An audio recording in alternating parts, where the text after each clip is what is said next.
Nah, Romli Kalidilam sudah menyetujui bahwa kita itu harus berpegang teguh pada agama Allah atau tali Allah itu kan. Nah, tali Allah itu apa kan gitu. Kita itu harus hidup berjamaah, saling sayang menyayangi ya satu sama lain. Kemudian hati-hatilah terhadap cerai-berai. Cerai-berai itu kan tafarroku. Al-Quran jelas-jelas mengatakan la tafarroku, janganlah bercerai-berai ya. Tetapi apa yang terjadi? Walaupun Romli sepakat bahwa kita itu harus berpegang teguh pada agama Allah dan jangan bercerai-berai, tetapi Romli dan para ulama itu kan sudah bercerai-berai menjadi firqoh-firqoh, ya kan? Padahal jelas kan di dalam surah Ali Imran 103 itu Allah Ta'ala berfirman, wa'tasimu bihablillahi jami'a wala tafarroku, berpegang teguhlah pada tali Allah dan janganlah bercerai-berai. Tali Allah sudah saya jelaskan dan Romli juga setuju, sudah final bahwa tali Allah itu adalah agama Allah. Agama Allah itu apa? Al-Quran dan Sunnah Rasulullah Sallallahu Alaihi Wasallam. Apakah pada zaman Rasulullah itu berpecah belah, bercerai-berai? Tidak kan? Karena apa? Karena pada saat itu imamnya adalah Nabi Muhammad, utusan Allah Sallallahu Alaihi Wasallam. Kemudian setelah beliau wafat, Allah menggantikannya dengan khilafah ala minhaji nubuwah, yaitu Khulafaur Rasyidin Al-Mahdiin. Nah, setelah Ali atau khalifah yang keempat Rasulullah wafat, maka mulailah umat Islam bercerai-berai. Ada Khawarij, ada Mu'tazilah, ada Syiah.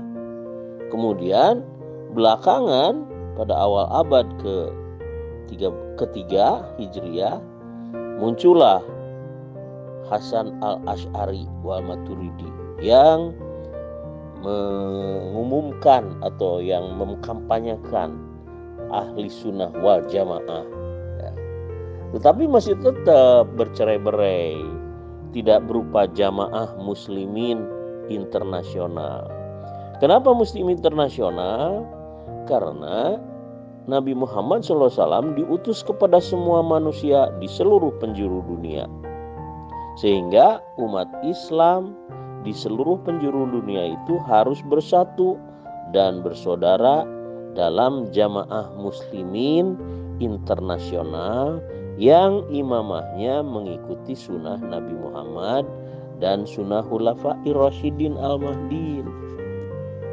Ya, kemudian saya ingin mengajak supaya tidak dikatakan ayatnya itu saja gitu kan. Saya mengajak Bung Romli untuk melihat kepada ayat lain ya. Ini saya mengajak kepada surah Asy-Syura ayat 13.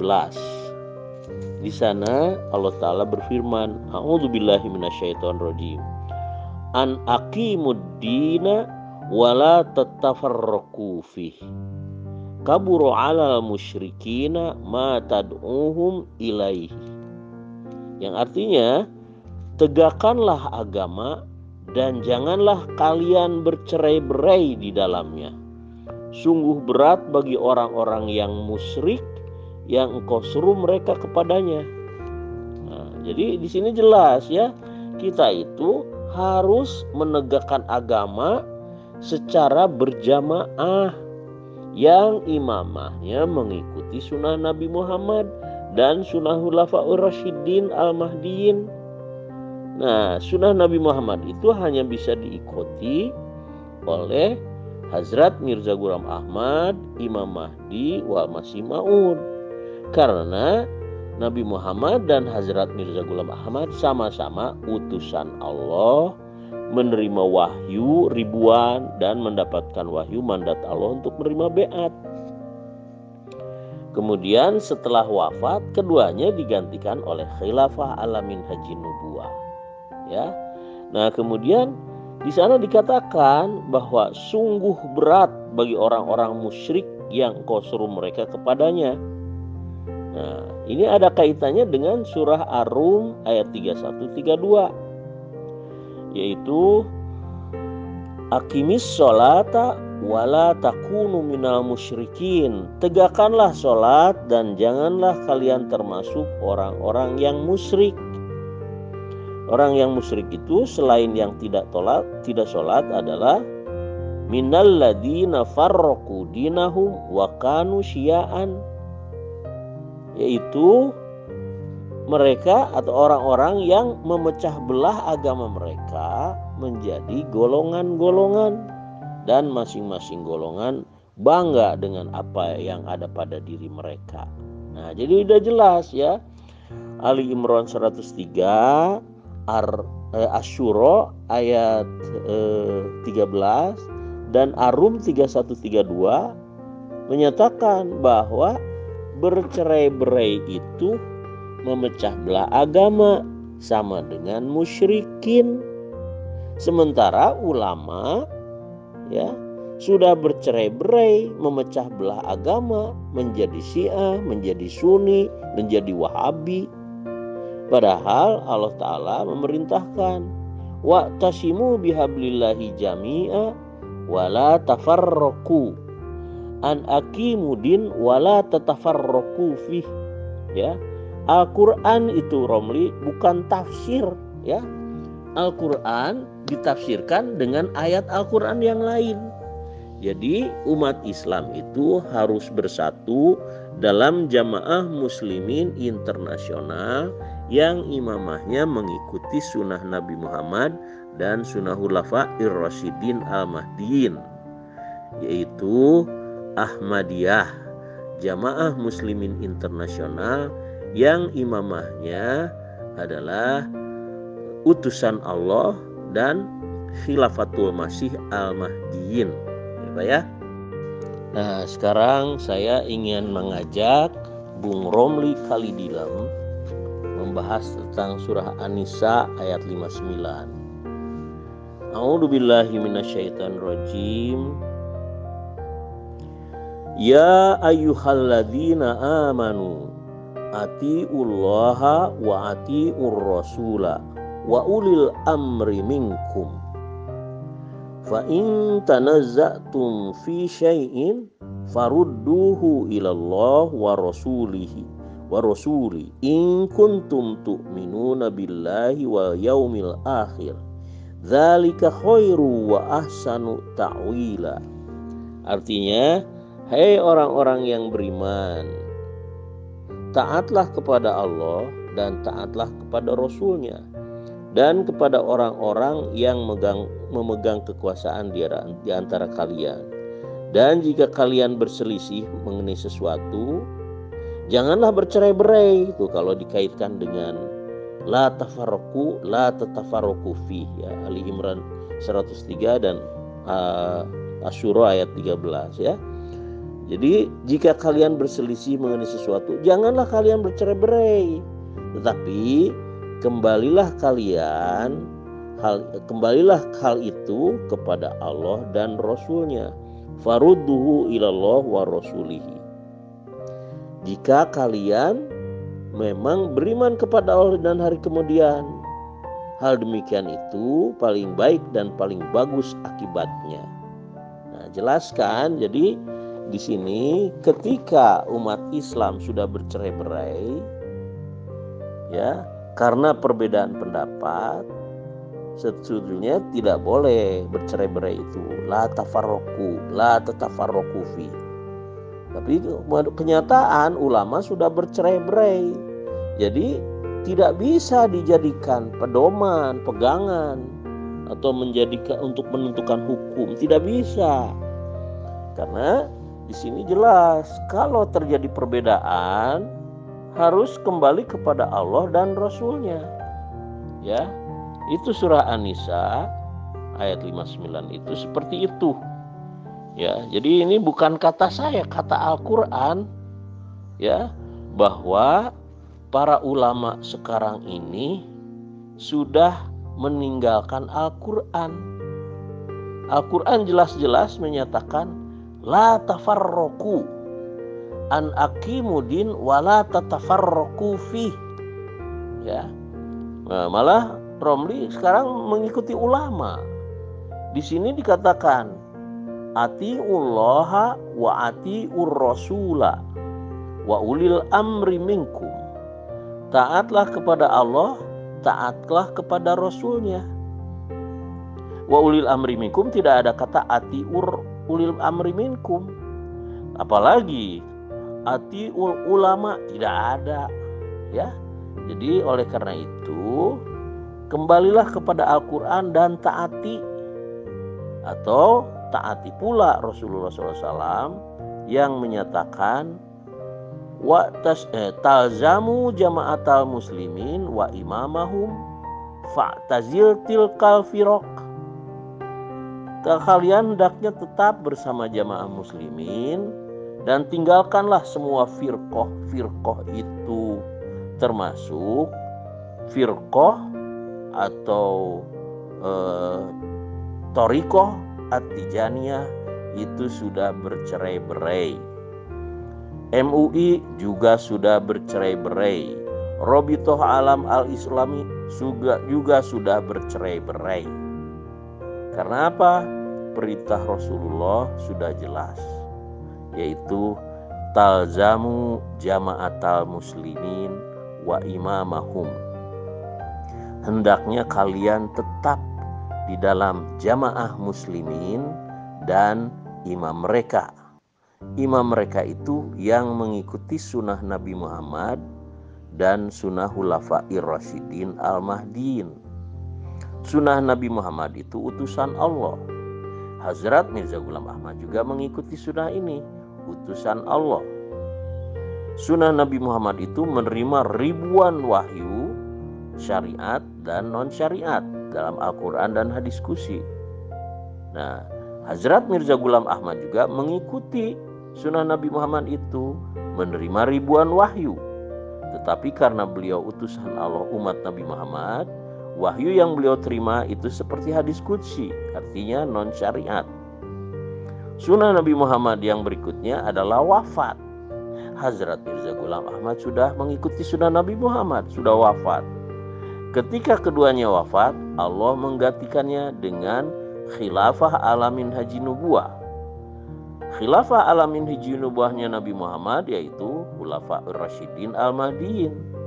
Khilafah alamin haji nubuahnya Imam Al-Mahdi, Hazrat Mirza Ghulam Ahmad, juga khilafah alamin haji nubuahnya itu Khilafatul Masih Al-Mahdiin, yang sudah berjalan hingga sekarang lebih dari 115 tahun. Jadi oleh karena itu Bung Romli, janganlah bercerai-berai, tetapi bersatulah dalam jamaah muslimin Ahmadiyah Internasional yang imamahnya mengikuti sunnah Nabi Muhammad dan sunnah Khulafair Rasyidin Al-Mahdiin.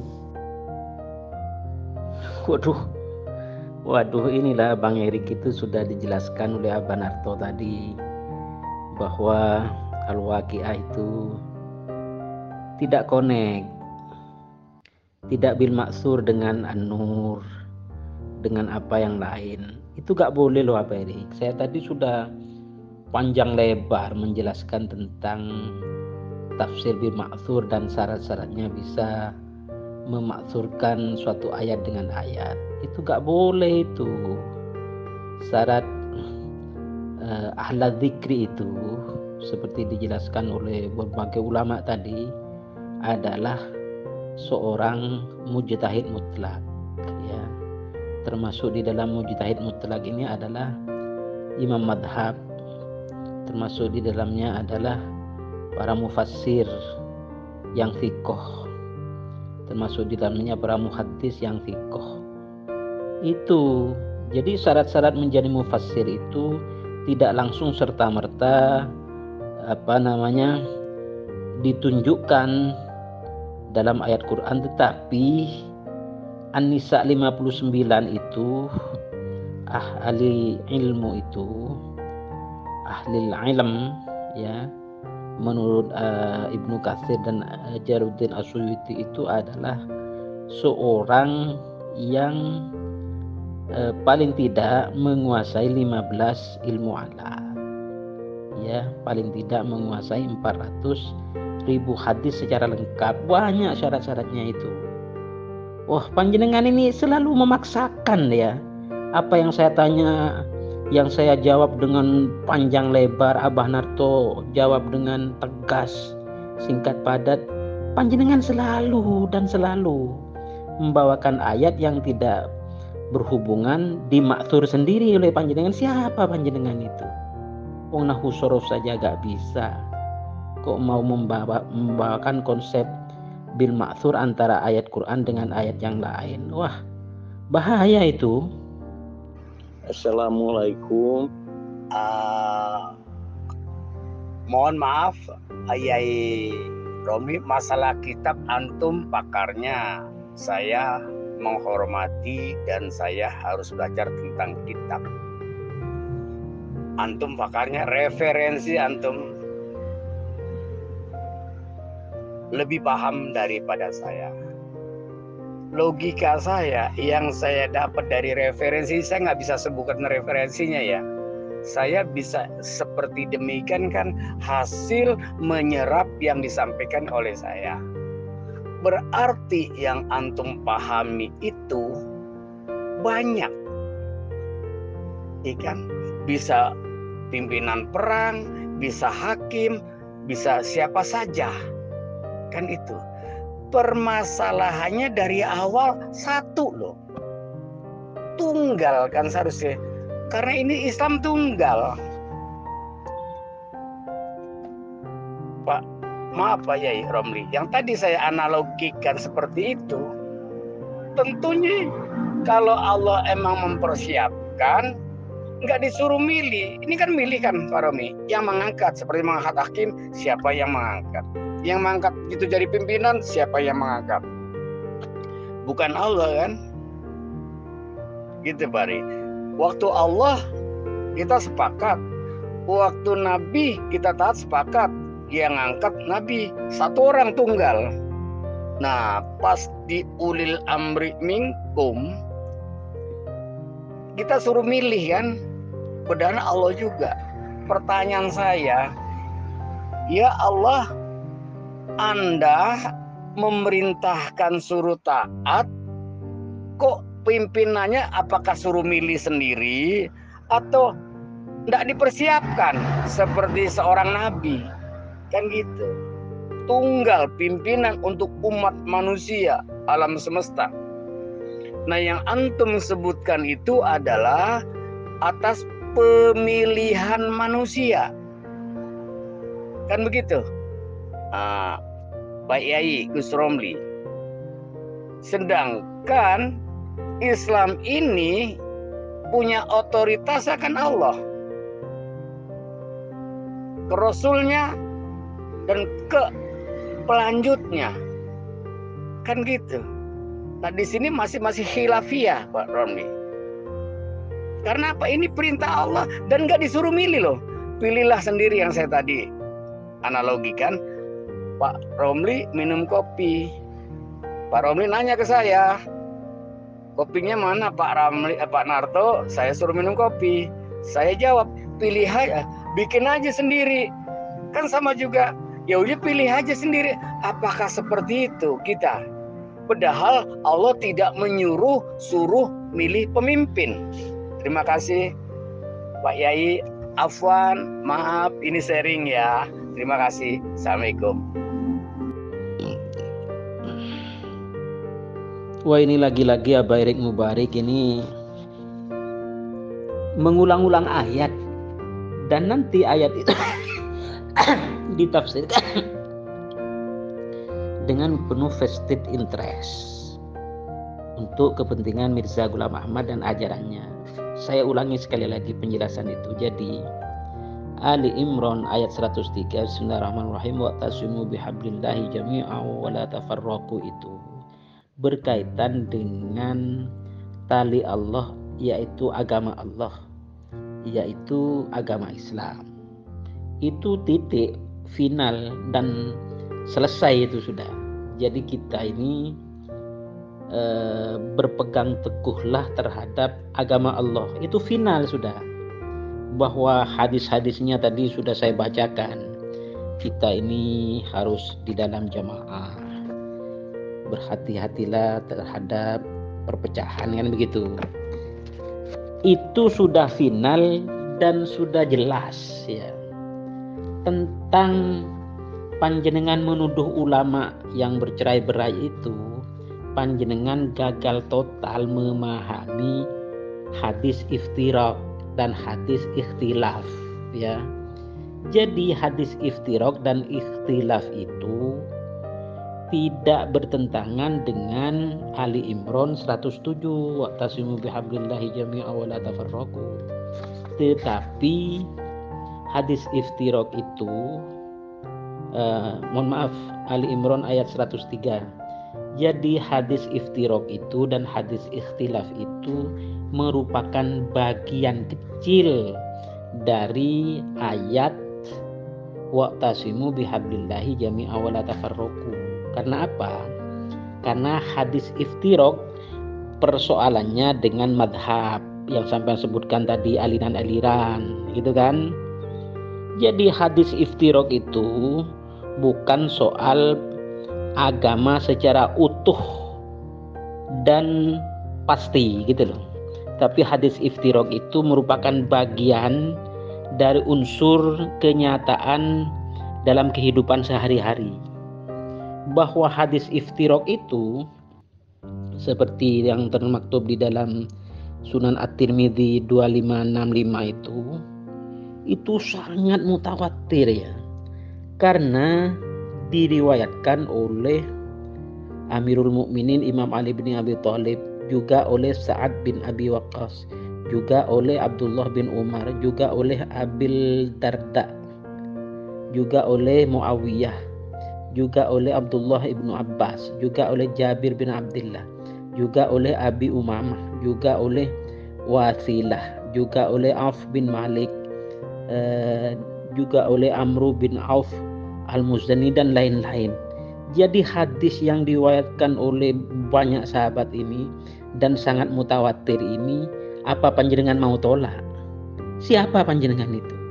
Kok mau mempertentangkan hadis iftiraq ini dengan Ali Imran 103? Belum lagi hadis ikhtilaf. Hadis ikhtilaf itu merupakan kenyataan kehidupan kita sehari-hari ya.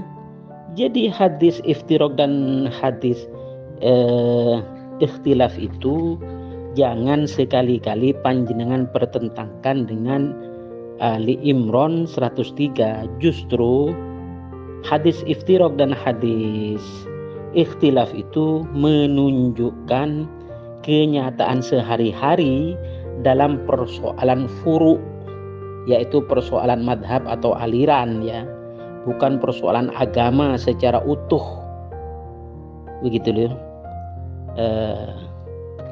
Jadi panjenengan ya harus memahamilah mana yang bersifat umum, mana yang bersifat khusus, begitu Abah Erik Mubarik. Jadi hadis ikhtilafu ummati rahmatun ya, juga hadis tentang ikhtilafu ashabi rahmatun, juga tentang hadis ashabi bimanzilatin nujum fis sama fa bi ayyihi muqtadaitum ihtadaitum wa ikhtilafu ashabi lakum rahmatun. Itu hadis yang sudah qat'i, jelas, tidak bertentangan dengan Ali Imran 103. Justru menjelaskan dalam kehidupan nyata sehari-hari. Wah, Saya sampai kehabisan diksi untuk menjelaskan kepada panjenengan ini. Nanti panjenengan ya mutar-muter itu lagi ayatnya. Payah ini Abah Erik ini. Waalaikumsalam warahmatullahi wabarakatuh. Maghfiratuh. Abah Ajengan Kiai Haji Ahmad Sunarto yang saya juga cintai, saya juga banggakan. Karena panjenengan bersikap dan bersifat yang demikian juga terhadap saya. Matur sembah nuwun lho Abah, matur sembah nuwun. Terima kasih. Begini Abah Ajengan Ahmad Sunarto, dalam membicarakan ayat-ayat Al-Quran, ya kita memang tadi itu fas'alu ahla dzikri in kuntum la ta'lamun, artinya lebih tegas dijelaskan bahwa kita itu harus taklid, artinya sebagai muqallid, sebagai pengikut lah, bukan yang diikuti, sehingga kita selamat dalam menafsirkan ayat-ayat Quran, dalam mentakwilkan hadis-hadis Nabi. Oleh karena itu, terhadap frase ulil amri itu, mohon maaf saya membaca dari beberapa mufassir dalam kitab-kitab tafsirnya, misalnya Syekh Al-Imam Abu Ja'far Muhammad bin Jarir At-Tabari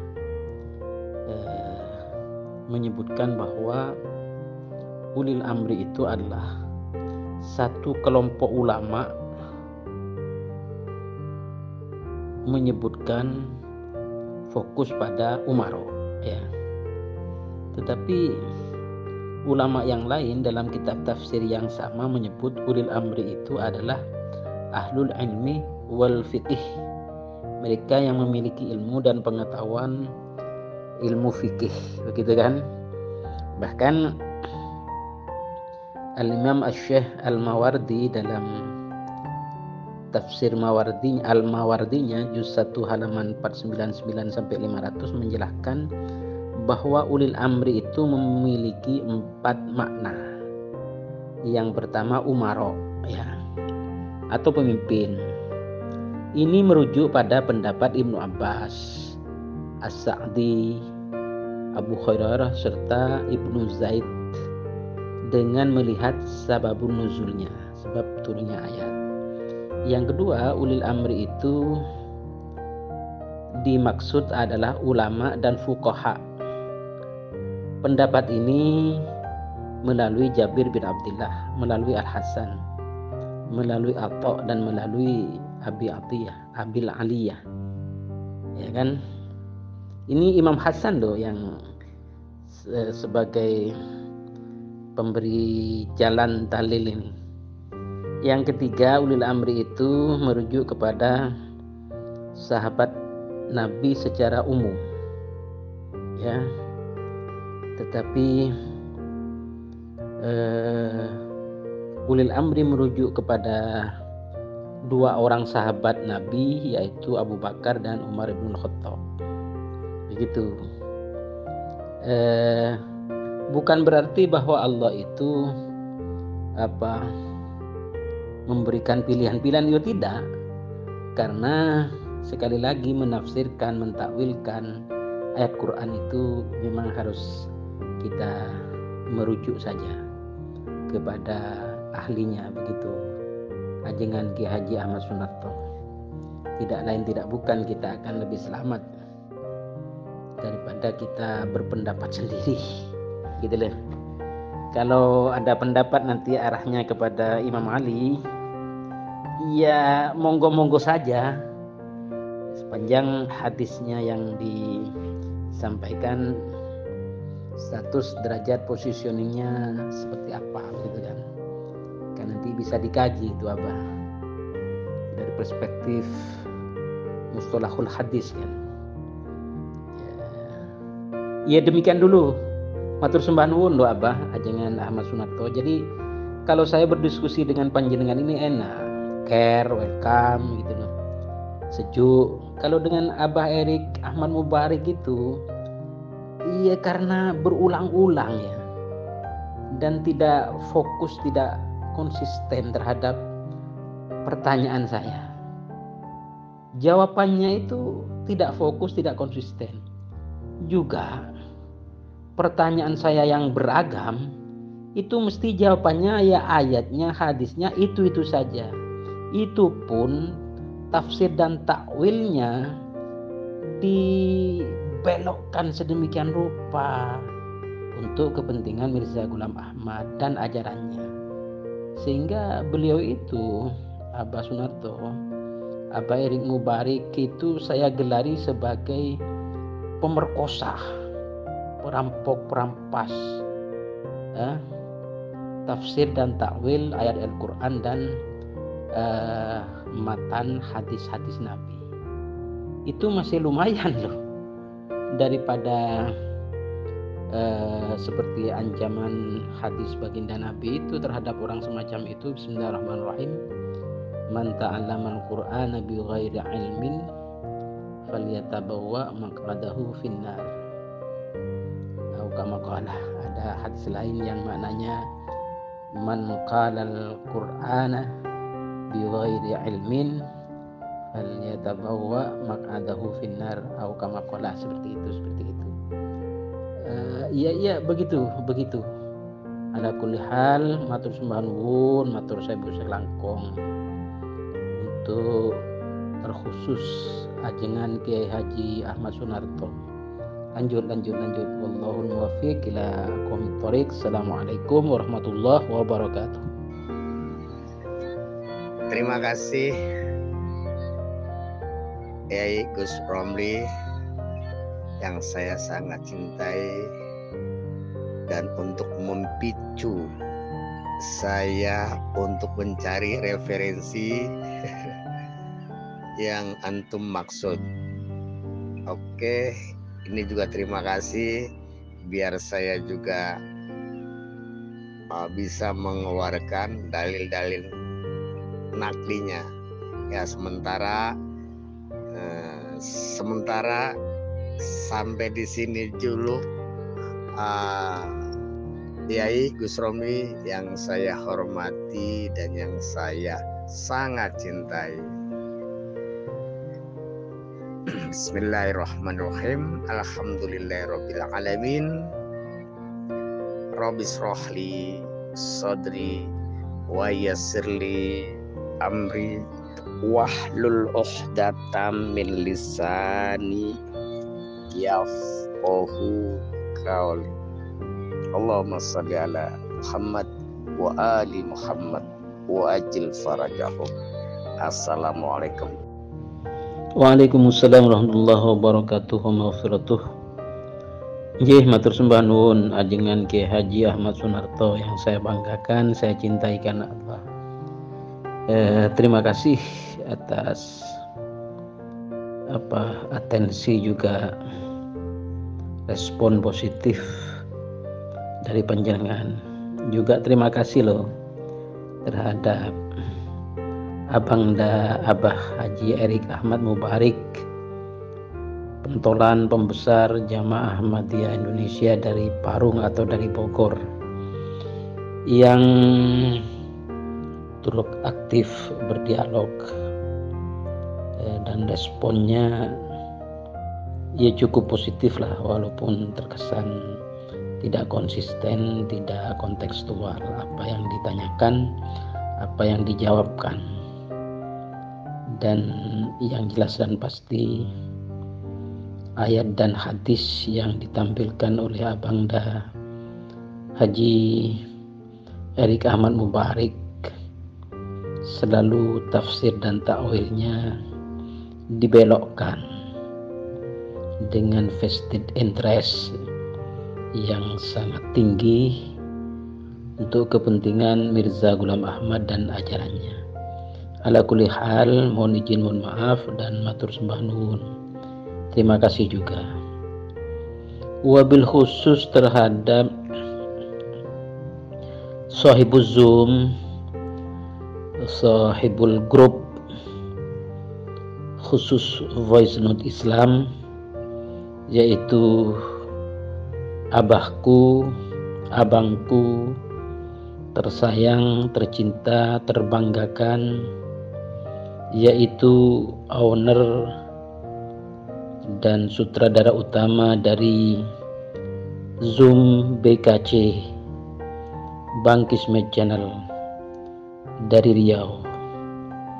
Mohon izin, mohon maaf, matur sembah nuwun, matur sewu sekerangkong kepada semuanya juga yang tidak mungkin saya sebutkan satu persatunya tanpa mengurangi rasa hormat, rasa takdim kepada panjenengan semua. La kulli hal, Allahul muwaffiq ila aqwamit thoriq. Assalamualaikum warahmatullahi wabarakatuh. Nah, Romli Kalidilam sudah menyetujui bahwa kita itu harus berpegang teguh pada agama Allah atau tali Allah itu kan. Nah, tali Allah itu apa kan gitu. Kita itu harus harus hidup berjamaah, saling sayang menyayangi ya satu sama lain. Kemudian hati-hatilah terhadap cerai-berai. Cerai-berai itu kan tafarroku. Al-Quran jelas-jelas mengatakan la tafarroku, janganlah bercerai-berai ya. Tetapi apa yang terjadi?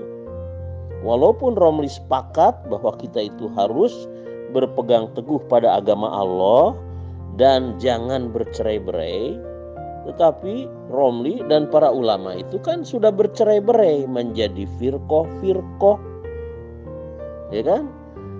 Padahal jelas kan di dalam surah Ali Imran 103 itu Allah Ta'ala berfirman, wa'tasimu bihablillahi jami'a wala tafarroku, berpegang teguhlah pada tali Allah dan janganlah bercerai-berai. Tali Allah sudah saya jelaskan dan Romli juga setuju, sudah final bahwa tali Allah itu adalah agama Allah. Agama Allah itu apa? Al-Quran dan Sunnah Rasulullah Sallallahu Alaihi Wasallam. Apakah pada zaman Rasulullah itu berpecah belah, bercerai-berai? Tidak kan? Karena apa? Karena pada saat itu imamnya adalah Nabi Muhammad, utusan Allah Sallallahu Alaihi Wasallam. Kemudian setelah beliau wafat, Allah menggantikannya dengan khilafah ala minhaji nubuwah, yaitu Khulafaur Rasyidin Al-Mahdiin. Nah, setelah Ali atau khalifah yang keempat Rasulullah wafat, maka mulailah umat Islam bercerai-berai. Ada Khawarij, ada Mu'tazilah, ada Syiah. Kemudian belakangan pada awal abad ketiga Hijriah muncullah Hasan al-Asy'ari wal Maturidi yang mengumumkan atau yang mengkampanyekan ahli sunnah wal jamaah ya. Tetapi masih tetap bercerai-berai, tidak berupa jamaah muslimin internasional. Kenapa muslim internasional? Karena Nabi Muhammad SAW diutus kepada semua manusia di seluruh penjuru dunia, sehingga umat Islam di seluruh penjuru dunia itu harus bersatu dan bersaudara dalam jamaah muslimin internasional yang imamahnya mengikuti sunnah Nabi Muhammad dan sunnah Khulafair Rasyidin Al-Mahdiin. Ya, kemudian saya ingin mengajak supaya tidak dikatakan ayatnya itu saja gitu kan. Saya mengajak Bung Romli untuk melihat kepada ayat lain ya. Ini saya mengajak kepada surah Asy-Syura ayat 13. Di sana Allah Ta'ala berfirman, a'udzubillahi minasyaitonirrajim, an aqimuddina wala tatafarraqu fih kaburu 'alal musyrikina ma tad'uhum ilaihi. Yang artinya, tegakkanlah agama dan janganlah kalian bercerai-berai di dalamnya. Sungguh berat bagi orang-orang yang musyrik yang engkau suruh mereka kepadanya. Nah, jadi di sini jelas ya, kita itu harus menegakkan agama secara berjamaah yang imamahnya mengikuti sunnah Nabi Muhammad dan sunnah Khulafaur Rasyidin Al-Mahdiyin. Nah, sunnah Nabi Muhammad itu hanya bisa diikuti oleh Hazrat Mirza Ghulam Ahmad, Imam Mahdi, wal Masih Maud. Karena Nabi Muhammad dan Hazrat Mirza Ghulam Ahmad sama-sama utusan Allah, menerima wahyu ribuan dan mendapatkan wahyu mandat Allah untuk menerima beat. Kemudian setelah wafat, keduanya digantikan oleh Khilafah Alamin Haji Nubuwah. Ya. Nah, kemudian di sana dikatakan bahwa sungguh berat bagi orang-orang musyrik yang kau suruh mereka kepadanya. Nah, ini ada kaitannya dengan surah Ar-Rum ayat 31-32, yaitu Aqimis sholata wala takunu minal musyrikin. Tegakkanlah sholat dan janganlah kalian termasuk orang-orang yang musyrik.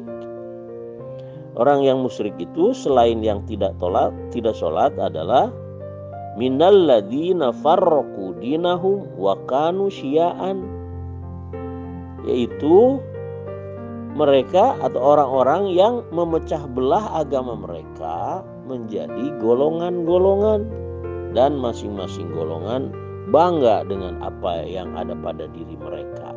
Nah, jadi udah jelas ya. Ali Imran 103, Asyura ayat 13 dan Ar-Rum 31-32 menyatakan bahwa bercerai-berai itu memecah belah agama sama dengan musyrikin. Sementara ulama ya sudah bercerai-berai, memecah belah agama menjadi Syiah, menjadi Sunni, menjadi Wahabi. Padahal Allah Ta'ala memerintahkan wa'tasimu bihablillahi jami'a wala tafarraqu an aqimudin wala tatafarraqu fih. Ya, Al-Quran itu Romli bukan tafsir ya. Al-Quran ditafsirkan dengan ayat Al-Quran yang lain. Jadi umat Islam itu harus bersatu dalam jamaah muslimin internasional yang imamahnya mengikuti sunnah Nabi Muhammad dan sunnah Khulafaur Rasyidin Al-Mahdiyin, yaitu Ahmadiyah, jamaah muslimin internasional yang imamahnya adalah utusan Allah dan Khilafatul Masih Al-Mahdiyin. Ya, Pak ya. Nah, sekarang saya ingin mengajak Bung Romli Kalidilam membahas tentang surah An-Nisa ayat 59. A'udzubillahi minasyaitonirrajim. Ya ayyuhalladzina amanu atiullaha wa atiur rasula wa ulil amri minkum fa in tanazza'tum fi syai'in farudduhu ilallah wa rasuli in kuntum tu'minuna billahi wal yaumil akhir dzalika khairu wa ahsanu ta'wila. Artinya, hai orang-orang yang beriman, taatlah kepada Allah dan taatlah kepada Rasul-Nya dan kepada orang-orang yang memegang kekuasaan di antara kalian. Dan jika kalian berselisih mengenai sesuatu, janganlah bercerai-berai. Itu kalau dikaitkan dengan la tafarraqu la tatafarraqu fi ya, Ali Imran 103 dan Asyura ayat 13 ya. Jadi jika kalian berselisih mengenai sesuatu, janganlah kalian bercerai-berai, tetapi kembalilah hal itu kepada Allah dan Rasul-Nya. Farudduhu ilallah wa rasulihi. Jika kalian memang beriman kepada Allah dan hari kemudian. Hal demikian itu paling baik dan paling bagus akibatnya. Nah, jelaskan. Jadi di sini ketika umat Islam sudah bercerai-berai, ya, karena perbedaan pendapat, sebetulnya tidak boleh bercerai-berai itu. La tatafarraqu fi. Tapi kenyataan ulama sudah bercerai-berai. Jadi tidak bisa dijadikan pedoman, pegangan, atau menjadikan untuk menentukan hukum. Tidak bisa. Karena di sini jelas kalau terjadi perbedaan harus kembali kepada Allah dan Rasulnya. Ya, itu surah An-Nisa ayat 59 itu seperti itu. Ya, jadi ini bukan kata saya, kata Al-Qur'an, ya, bahwa para ulama sekarang ini sudah meninggalkan Al-Qur'an. Al-Qur'an jelas-jelas menyatakan la tafarraqu an aqimudin wala tatafarraqu fi. Ya. Nah, malah Romli sekarang mengikuti ulama. Di sini dikatakan atiullaha wa atiur rasula wa ulil amri minkum. Taatlah kepada Allah, taatlah kepada Rasulnya. Wa ulil amri minkum, tidak ada kata atiur ulil amri minkum. Apalagi atiul ulama, tidak ada. Ya. Jadi oleh karena itu kembalilah kepada Al-Quran dan taati, atau taati pula Rasulullah SAW yang menyatakan wa talzamu jama'atal muslimin wa imamahum fa'tazil tilkal firaq. Kalian hendaknya tetap bersama jamaah muslimin dan tinggalkanlah semua firqah itu, termasuk firqah atau Thariqah At-Tijaniyah itu sudah bercerai-berai.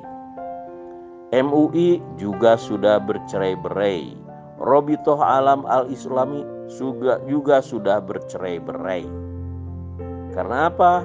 Perintah Rasulullah sudah jelas, yaitu talzamu jama'atal muslimin wa imamahum. Hendaknya kalian tetap di dalam jamaah muslimin dan imam mereka. Imam mereka itu yang mengikuti sunnah Nabi Muhammad dan sunnah Khulafair Rasyidin Al-Mahdiin. Sunnah Nabi Muhammad itu utusan Allah. Hazrat Mirza Ghulam Ahmad juga mengikuti sunnah ini, utusan Allah. Sunnah Nabi Muhammad itu menerima ribuan wahyu syariat dan non-syariat dalam Al-Quran dan hadis qudsi. Nah, Hazrat Mirza Ghulam Ahmad juga mengikuti sunnah Nabi Muhammad itu, menerima ribuan wahyu. Tetapi karena beliau utusan Allah umat Nabi Muhammad, wahyu yang beliau terima itu seperti hadis qudsi, artinya non-syariat. Sunnah Nabi Muhammad yang berikutnya adalah wafat. Hazrat Mirza Ghulam Ahmad sudah mengikuti sunnah Nabi Muhammad, sudah wafat. Ketika keduanya wafat, Allah menggantikannya dengan khilafah alamin haji nubuwah. Khilafah alamin haji nubuwahnya Nabi Muhammad yaitu Khulafaur Rasyidin Al-Mahdiin. Khilafah alamin haji nubuwahnya Imam Al-Mahdi, Hazrat Mirza Ghulam Ahmad, juga khilafah alamin haji nubuwahnya itu Khilafatul Masih Al-Mahdiin yang sudah berjalan hingga sekarang lebih dari 115 tahun. Jadi oleh karena itu Bung Romli, janganlah bercerai-berai, tetapi bersatulah dalam jamaah muslimin Ahmadiyah Internasional yang imamahnya mengikuti sunnah Nabi Muhammad dan sunnah Khulafair Rasyidin Al-Mahdiin. Hatta ulama sekalipun, kalau dia itu level pendidikan agamanya baru syariat sampai tarekat dan tidak memperdalam kepada hakikat dan ma'rifat, dalam kata lain dia tidak mengkaji kitab-kitab tasawuf di kalangan NU sendiri. Kalau di kalangan NU ya, kata saya tidak sebut Ahli Sunnah wal Jamaah karena representatif Ahli Sunnah wal Jamaah untuk Indonesia itu lebih tepatnya NU. Di luar NU itu sudah tidak Ahli Sunnah wal Jamaah murni seperti Muhammadiyah dan lain sebagainya. Saya anggap itu bukan Ahli Sunnah wal Jamaah murni, dia masuk kepada Salafi ya, pemahaman Salafi seperti Muhammadiyah ya. Tapi bukan Wahabinya, bukan ya. Nanti kita bahas masalah ini ya. Jadi pemahaman Islam itu harus tuntas, harus mengenal diri Tuhan dulu. Nah kemudian yang kedua, setelah mengenal diri Tuhan, Allahumma arifni nafsak fa innaka illam tu'arifni nafsak lam a'rif rasulak. Kalau aku tidak mengenal dirimu, aku tidak mengenal Rasulmu. Nah Rasul itu bagaimana?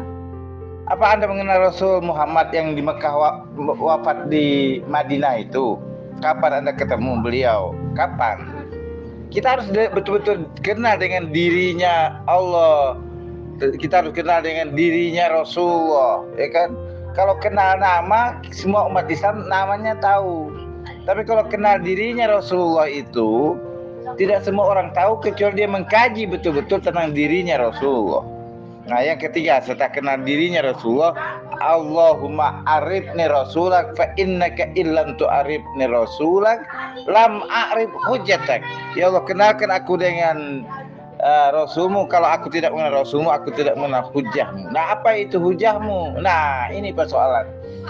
Kalau manhajnya bukan manhaj hujajullah, para hujah-hujah Allah, bagaimana mengenal hujah Allah?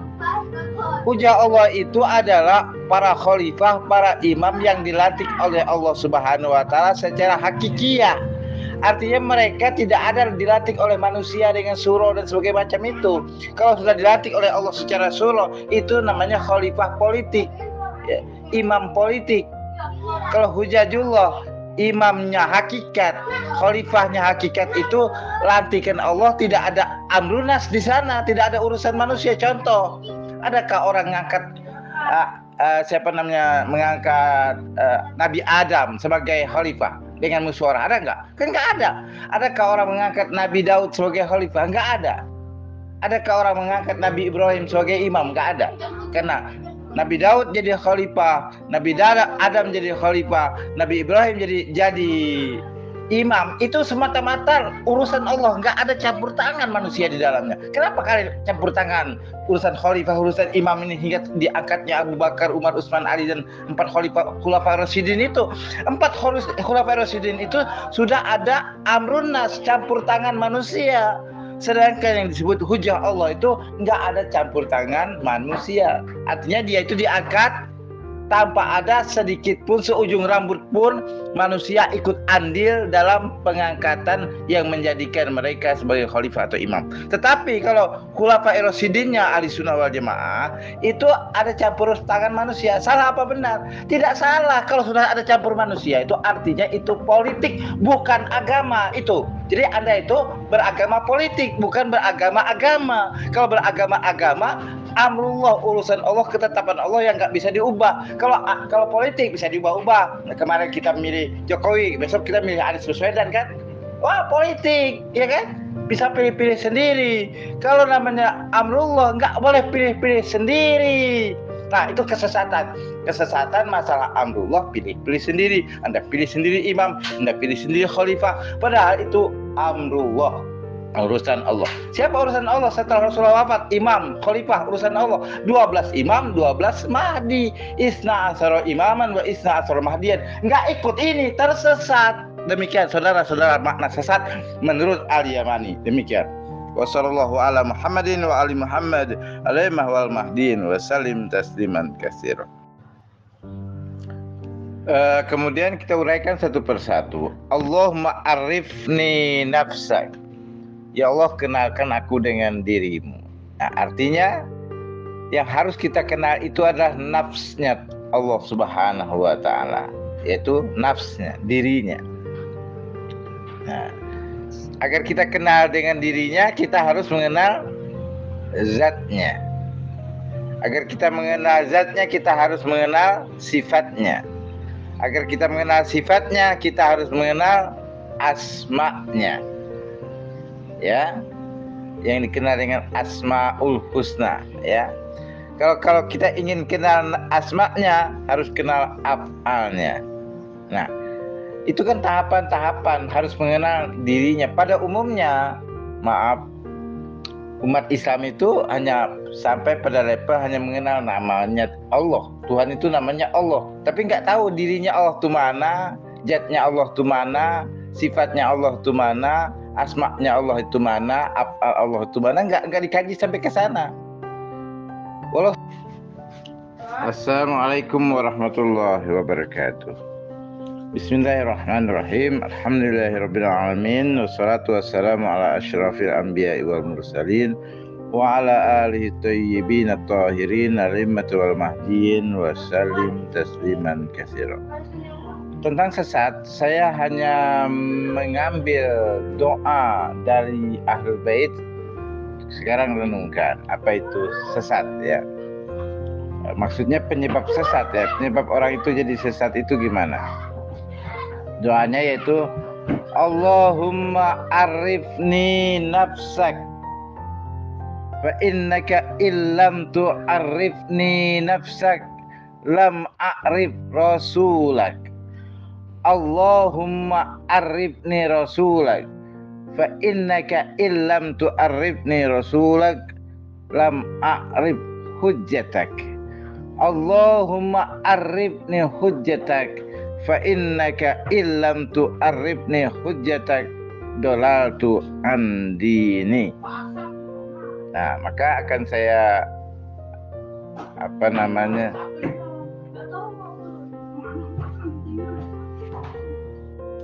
Assalamualaikum Abang Kismet yang terhormat, moderator yang sekelas dengan Bapak Karni Ilyas ini, ya.